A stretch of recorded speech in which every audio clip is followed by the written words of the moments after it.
morning. It's 11 o'clock on a Sunday, and you know what that means. It's time once again for the House Whisperer Show on WWDB Talk 860. I'm Barry Reisman, inviting you to stay tuned for expert advice about maintaining your house from the roof to the basement and everything in between, with the guy who tells us that every house has a story, and he knows a lot of them, professional home inspector Jack Milne. Good morning, Jack. Hey, good morning, Barry. You know, I can't believe that this month is kind of almost over. Yeah. I've been, we're trying to hit the beach as much as we can now because Labor Day is around the corner. But I can tell you that it's not as crowded, at the beach points that it had been only a few weeks ago. So it looks like, colleges have already started. I spoke to my sister in California a week or so ago, and she already started school. And I said, wow, it just seemed to be Labor Day was the initial start, but, I guess it's getting earlier and later into the year. But one thing I usually find about the start of school is life is going into transition. And again, I think it's in full swing. But, the real estate market has been strong through August. And even with vacations being taken at the last minute, we're still, cranking between 30 and 40 properties a week. And, typically I know coming up can be what I like to call the Labor Day lull, where the market can slow down for a few weeks. Will it happen this year? Maybe. But, I've inspected homes this month for investors, first-time home buyers, and, so nobody wants to rent right now as their rates have gone up as much as 5 to 10%, really depending on location. So, of course, if you're in the city, guys, you're going to pay a lot more than if you're in the burbs. But, I'm still finding mortgage money is still at 4%. And from what I'm hearing, listings are down.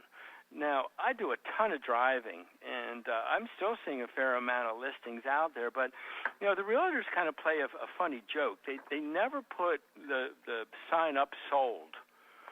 They just say pending or maybe under agreement, but they never put the word sold. Why is that? Honestly, Barry, I think because if someone drives by a home and they particularly like it and they call the realtor, then they'll say, well, look, the house is under agreement, but I have others. Oh, yeah. Good sales tactic. Yeah, exactly. Or trick, depending on how you want to call it. But typically what happens is that if listings go down, prices go up.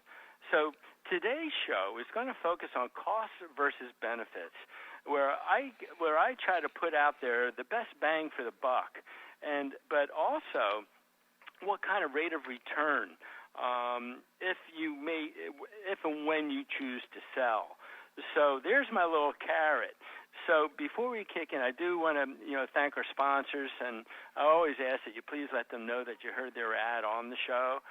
So we're going to start with Bucks Mountain Inspections. Last week you had a real benefit of listening to Rob Bowie, and I love this guy. He does beautiful work, and he knows his stuff, and it's all about on-site sewage. It's not the most pleasing topic, but at the same time, if you have a home where you flush your toilets and run your sinks and dishwashers and it lands on your property, this guy is the best.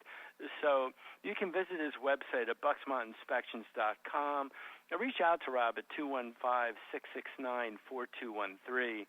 Borough Exterminating, Rob Bruner was on the air just again maybe a month or so ago, and we were talking about both termite and radon testing. And his company's out of Glen Olden, and he does work for a bunch of different home inspectors, but I'll tell you what, his work is fabulous.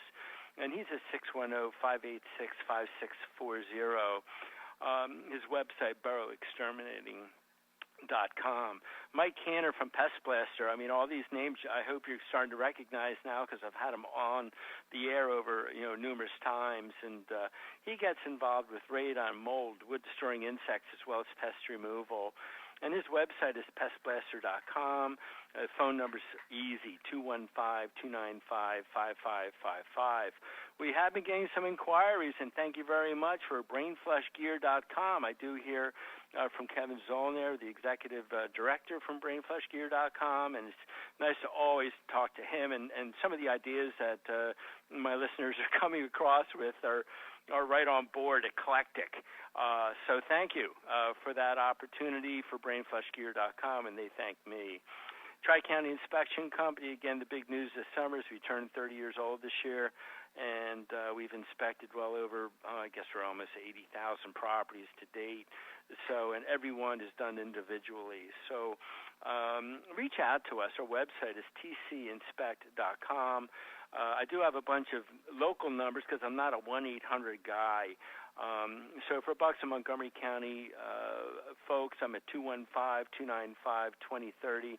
Of course, Philadelphia, you can use any of these numbers. Delaware County, 610-296-2004. North Jersey, 609-882-5188. And South Jersey, 856-853-4224. So, again, these sponsors help me through on a weekly basis, and again, let them know you heard they're out on the House Whisperer show. And by the way, I do want to say thank you for the feedback from the email box. I always find that questions and answers bring even more questions.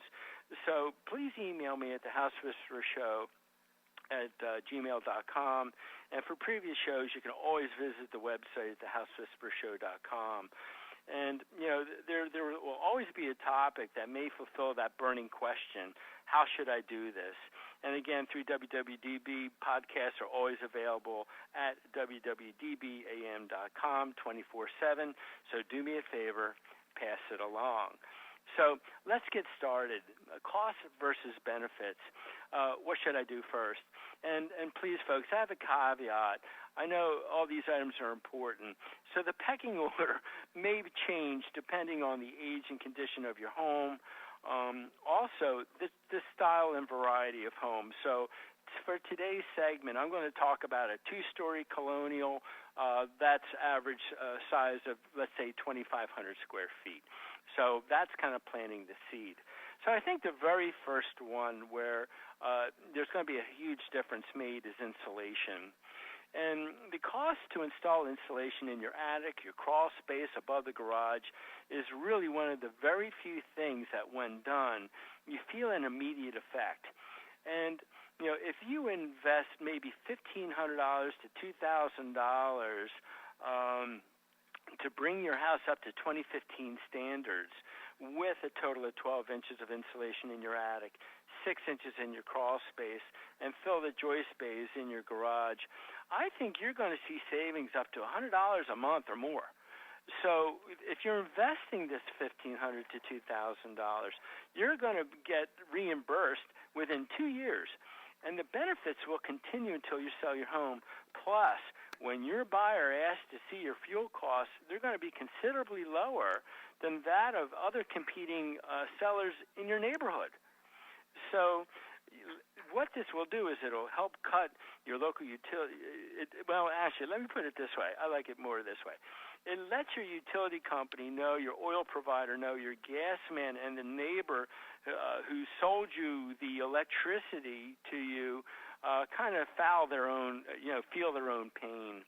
So estimates are free, and paybacks can be determined by the installer. So I think number one, folks, is insulation. Number two, I believe, is windows.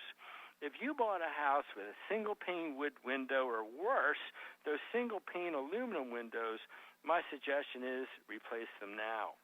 Replacement windows should run approximately $300 to $350 a window installed with capping. Now, they do use a measurement called United Inches, and as long as the length, okay, catch me on this now, the length and the width, one side bottom, one side top, one side or one side bottom, is under 101 United Inches, folks, the window costs are all the same. So townhomes typically have less than 10 windows. Condos usually have less than that. And colonials typically average anywhere between 20 to 25 windows. Now, my friend in Villanova just did 35 windows, and he said, I spent some money, but the quality of life in my home is so much better. Outside noise was reduced, my heating and cooling bills are down, and there's no maintenance as to scraping and painting and reglazing. So window glass, to explain how you can generate some savings here, has an R factor of 1. So a single pane of glass, what that means is that whatever goes in goes back out as far as heat gain and heat loss, and that heat loss is most important. If you add a storm window, then your R factor goes up to 2. So again, R factor means heat resistance factor. So with a piece of glass, what comes in goes out. To give a better example, an attic that has 12 inches of insulation on an R factor 40 means that air has to hit the insulation 40 times just to make a presence. So window glass that is insulated raises the R factor to a 2.4 to a 2.8, depending on the quality of window and if there's argon gas installed. Now, argon also prevents or reduces the fading of fabrics and hardwood floors and carpet. If you choose to tint a window, and that's kind of popular, especially on windows that face west, it may void your window warranty. So you want to check into that. You want to be careful with that. So as far as costs versus benefits, I think the benefit is huge because it's going to raise your comfort level. Plus, 80% of the investment will be made when you resell your home. So that's not bad. So think about number 2, windows. Now, Barry, I'm going to ask if we can go to a commercial break real quick. Your timing is absolutely perfect. I was just going to ask you. Awesome. And when we come back, we're going to talk on other things. Okay, we will be right back with Jack. You're listening to the House Whisperer Show on WWDB. Stay tuned for lots more.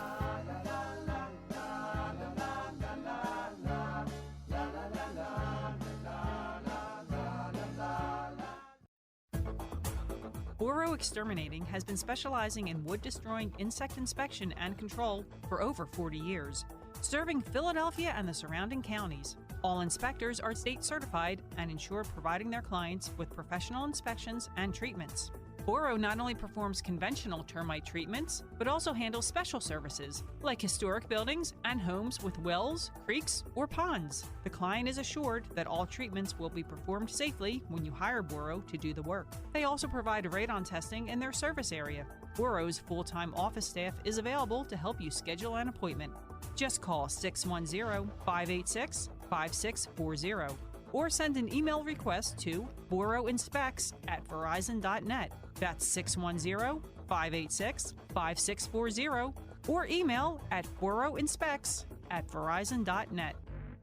Specially created t-shirts by BrainFlushGear.com offer the extreme sports enthusiast an opportunity to have a clothing line available that suits their sport. BrainFlushGear.com understands that when we get the moment where we can jump on our motorcycles, wave runners, surfboards, snowmobiles, or skateboards, it can be priceless. They offer custom artwork including silk screening, transfers, and embroidery. Speak to one of their consultants today and they'll help you create your own Brain Flush. Visit BrainFlushGear.com or email them at contact@BrainFlushGear.com.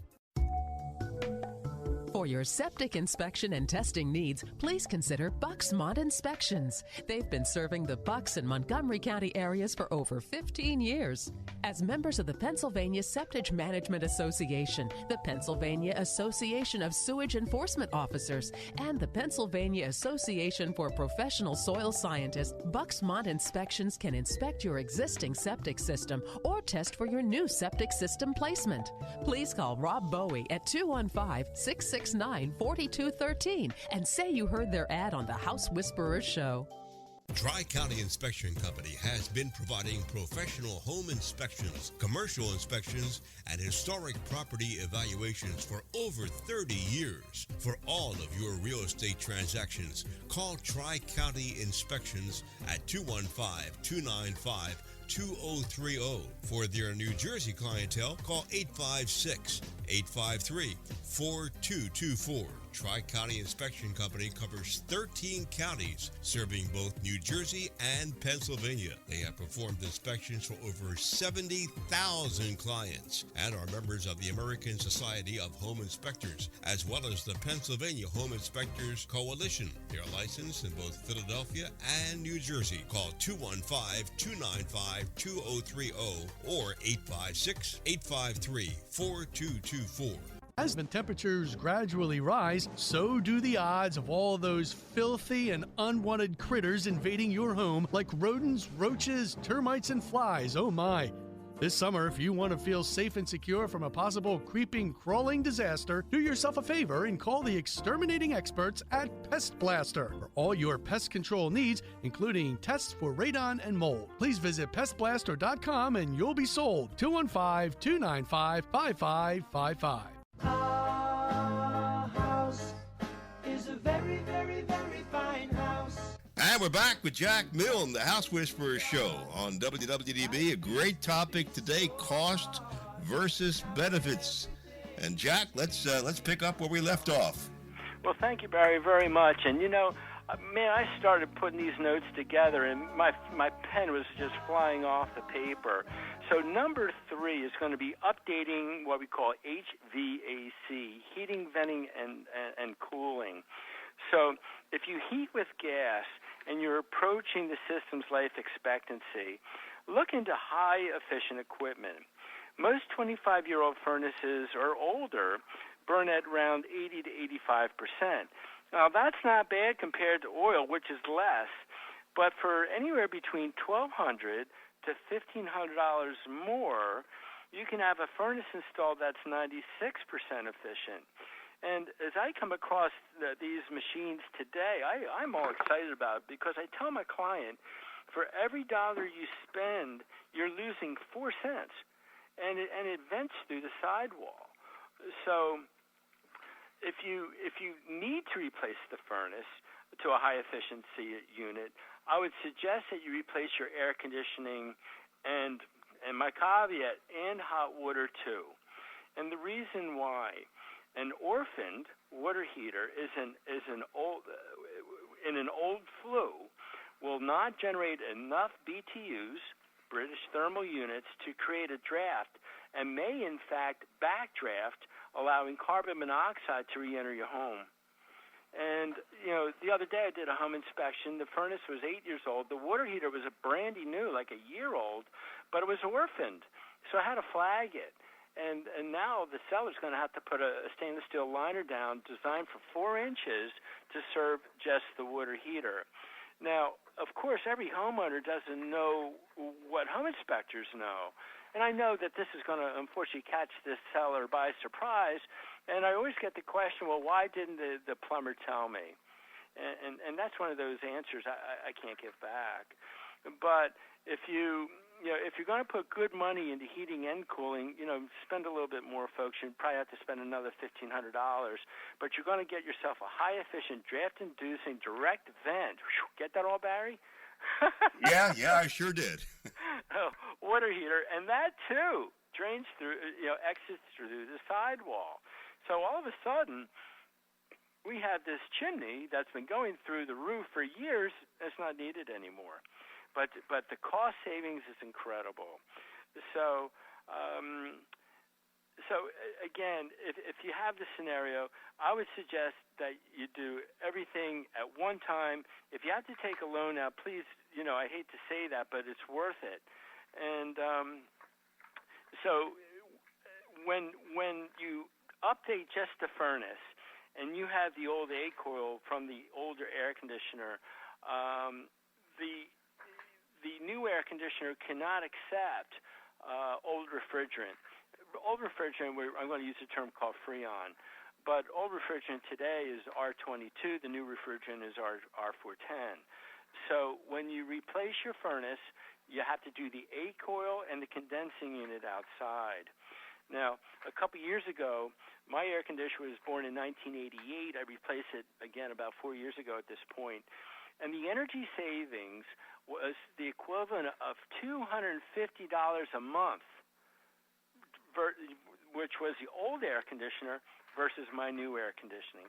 So the savings is incredible. Yes, you will spend a little bit more up front, but the cost savings over the next 20 to 25 years is going to make that up cost just fade away real quick. So, and to me, as I explain it to my clients, washers and dryers are typically bought as a set, so should your HVAC equipment. And the life expectancy is exactly the same, 20 to 25 years. So when you go shopping, a contractor cannot sell anything less than what we call a 13 SEER air conditioner. When I bought mine, there was a $1,500 cost increase between a 14 SEER and the 16 SEER. So again, knowing what I know, I went with the 16 SEER, and I'm getting my savings. So bottom line, you're going to spend anywhere probably between $8,000 to $12,000 for the heating and cooling and hot water equipment, but the benefit of resale is 75%. Plus, you're saving money every time you play with your thermostat. So food for thought on that. Now, I know my time's starting to run short a little bit, and there's so many topics, but what I'm going to do is next week I'm going to go to part 2. But here's one to finish up today's segment. Gas versus electric. Those houses that have appliances like the stove and clothes dryers and water heating and the propane grill out back on the deck are typically heated by electric. And personally, I just don't understand why in a gas-fired home where gas is available, why the property has an inefficient electric dryer, an inefficient cooktop, and an inefficient water heater. So gas dryers reduce the cost of drying by 2/3. And if you don't have children, the laundry is done weekly or biweekly, well, so what? But when kids come on the scene, the dryer is never turned off. Now, the electric dryers draw 30 amps and use a coil to dry your clothes. And you know, when you think about it, why do clothes and electric dryers shrink and have static cling? So it will require running a gas line if you have to, you know, but at the same time, having the plumber run a second line outside for a natural gas grill, well, you know, it allows you to get off the bottle. And from what I'm seeing, $16 or more for a 5-gallon bottle of propane. Folks, it's a ripoff, and they know it's a ripoff. And plus, I think you always need 2 bottles because one will absolutely run out when the barbecue is in full swing. And you know the gas gauges, you know, which are based on weight, are worthless. Now, for ovens, you know, in back to the kitchen, gas tends to be more balanced. And, you know, to me, I never understand electric cooktops because you always seem to have to set the electric burners on 5 or medium to cook. And again, you know, you're using electric-resistant coils, which, again, costs more to cook your food. Now, recovery rate for water heaters, electric versus gas, electric water heaters generate 17 gallons per hour for recovery. Gas is 35 gallons an hour. So typically you can get a gas water heater half the size of an electric water heater because the efficiency is so much better. And a gas 40-gallon water heater is the equivalent of an 80-gallon electric water heater. So again, I know I'm talking to specific folks, you know, who have gas available in their home, but I'm trying to get you to really think about getting away from the old-style, inefficient electric products and go to gas. So now, cost versus benefit. I would say that the costs are going to be minimal, but the savings are tremendous. And I'll tell you what, buyers like homes that have gas products because they're always asking me, or I'm bringing it up to them, look, you have a gas line behind this wall, but they're selling the house an electric dryer. I would suggest that you sell this electric dryer, take those proceeds, and buy a gas dryer. So these are things as a home inspector that I bring up to my clients every day. And I think at the end of the day, everybody's out to save money. Sometimes you have to pay money to save money, but to me, it's always about the cost and the benefit. And when I go to sell my home, what am I going to get on my investment? And again, insulation's 100%. Windows is going to be 90%. I think the cost versus the electric and gas is just a no-brainer. Everyone's going to save on that. And then again, the HVAC is the biggest component in your home besides your roof, of which we're going to talk about next week. And then again, every time you touch that thermostat, you're going to save every day. So we're kind of blessed in this area where we only have to have maybe 2 months, which is maybe April and some part of May, and as well as October, where we can actually turn our thermostats off and then open up those brand new windows. So food for thought this week, folks. And again, next week we're going to cover it again a little bit more. And I'm also going to cover things like generators, and again, your roofing system. I'm also going to touch on kitchens. And I think that what you're going to hear from me next week is going to shock you a little bit. So, Barry, any thoughts on your end? I remember when everybody dried their clothes in the most efficient way possible, and you know what I'm talking about. The clothesline. Clothesline, yeah. You could ride up and down every house, every block, and find people with their clothes out in the sun, drying. It didn't work when it rained, but I don't see too many clotheslines anymore. Yeah, they're all windblown. I know. And I wanted to ask you, and we're out of time, but I wish we had more time. Maybe one day I want to ask you, because I see a bunch of television advertisements for solar energy, and I maybe one day we can get to talk about that to see if it's a good idea or a bad idea. But we're out of time.